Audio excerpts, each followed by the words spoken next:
اللہ کے رسول سے عشق کتنا فرمایا ہے۔ مسلمانوں، سرکار اور ہم گناہگاروں کو ہر موڑ پر یاد بھی فرما رہے ہیں۔ بے شک مطلب یہ نہیں کہ اللہ سے لو لگایا، اللہ نے مرتبہ عطا فرمائے تو ہمیں بھول گئے، نہیں، سرکار غوث اعظم اور جس طریقے سے اللہ کے رسول نے ہمیں اور آپ کو پیدا ہوئے رب حبلی امتی کی صدائیں نبی کے لمحہ مبارک پر جاری، ہمیشہ جب بھی سرکار نے اپنے سر کو سجدے میں رکھا، رب سے مانگا، تو جو ہے فاطمہ کے لیے نہیں، حسن و حسین کے لیے نہیں، رب کی بارگاہ میں اگر التجا کی فریاد کیا تو یہی مانگا، رب حبلی امتی، اے پروردگار میری گناہگار امت کو بخش، بے شک، سبحان اللہ سبحان میری اللہ۔ گناہگار امت کو بخش دے۔ سرکار غوث اعظم رضی اللہ تعالی عنہ ایک مرتبہ آپ بہت قیمتی کپڑا خریدا۔ آج ہم اور آپ جو پیسوں پر اتراتے ہیں نا، یہ بلڈنگ ہے، یہ شہرت ہے، چند دن کے بعد جس کو اللہ نے 1000 سال کی زندگی عطا فرمائی، 1000 سال، وہ اس دنیا سے چلے گئے۔ اب ہم لوگ کو سو بھی نہیں پورا کر سکتے، ہم لوگ سو بھی نہیں پورا، ہمارا اترانا کیسا ہے؟ سرکار غوث اعظم رضی اللہ تعالی عنہ ایک مرتبہ بہت قیمتی کپڑا خرید کے لائے، اور لانے کے بعد درجی کو دیا سلنے کے لیے۔ درجی نے کپڑے کو کاٹا، کاٹنے کے بعد جب کپڑے کو کٹنگ کیا تو ایک آستین بھر کا کپڑا کم پڑ گیا، آستین بھر کا کپڑا کم پڑ گیا۔ تو درجی پھر سرکار کی بارگاہ میں حاضر ہوا اور عزیزہ پیش کے حضور آپ کا کپڑا جو لے کر کے گئے تھے اسے میں نے کاٹا ہے، ایک آستین بھر کا، ایک باہ کا کپڑا کم پڑ گیا ہے، آپ اتنا کپڑا اور منگا دیں تاکہ میں آپ کے جبے کو سل کر کے مکمل فرما دوں، مکمل کر دوں۔ اس وقت اگر ہم اور آپ ہوتے تو جواب کیا دیتے؟ بھائی ہم اور آپ کے کوئی بھی ہوتا ہوں جگہ پر، اگر بدلہ چوراہا سے سوٹ لائے ہیں تو بہرائچ جانا پڑتا تو جاتے گا، مہنگا کپڑا ہے، خراب ہو جائے گا، جہاں سے بھی بن پڑتی کیا جاتا، مگر سرکار غوث اعظم نے ارشاد فرمایا جاؤ اور تمہارے گھر کے اندر جو پھٹا پرانا بورا ہو، بوریا ہو، اس کو لو اور کاٹ کر کے باں اسی کی لگا دو اور جبہ مکمل کرو۔ تو فرمان بڑے پیر کا ہے، بھائی کپڑا دینے والا کپڑا بھی دیکھ رہا ہے اور یہ بھی کہہ رہا ہے کہ مطلب اس میں لگانے کے لیے خود اپنی زبان سے ارشاد فرماتے کہ اس میں جا کر کے یہ کام کرو۔ تو وہاں پر درجی کو جو ہے جواب یا سوال کرنے کا موقع ہی نہیں ہے، اور پھر اب گسائی کیسے کرے؟ دربار بڑے پیر کا ہے۔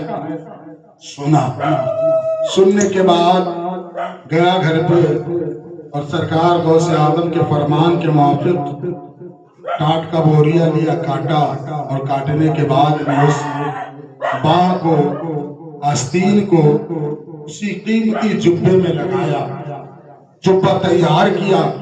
تیار کرنے کے بعد میں سرکار غوث اعظم کی بارگاہ میں وہ حاضر ہوتا ہے، سرکار غوث اعظم کی بارگاہ میں حاضر ہوتا ہے۔ بڑے پیر نے جبہ لیا اور لینے کے بعد اسے پہنا، اور پہن کر کے بغداد کی گلیوں میں نکلتے ہیں، بغداد کی گلیوں میں نکلتے ہیں۔ کسی دیوانے نے پوچھا تھا حضور یہ معاملہ سمجھ میں نہیں آ رہا ہے کہ جبہ کپڑا اتنا قیمتی، جبہ کپڑا اتنا قیمتی، اتنا قیمتی کہ پورے بغداد میں آج تک کسی امیر نے نہیں پہنا، مگر معاملہ سمجھ میں نہیں آ رہا ہے کہ جبہ اتنا قیمتی ہے اور اس کی آستین جو ہے